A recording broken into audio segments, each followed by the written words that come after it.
Sekelompok ibu-ibu ini sebelumnya adalah pengusaha di berbagai bidang yang terkena dampak sepinya pembeli akibat adanya pandemi.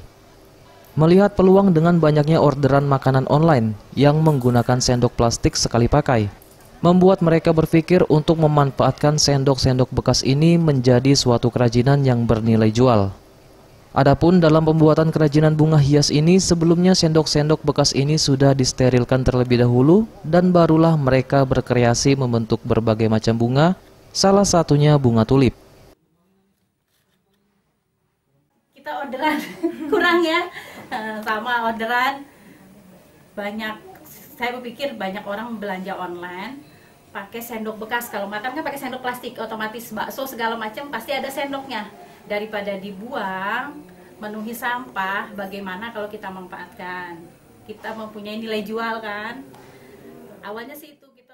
Selain bentuknya yang unik dan bagus untuk menjadi pajangan di rumah, kerajinan bunga ini ternyata bisa untuk pesanan acara seperti akikah.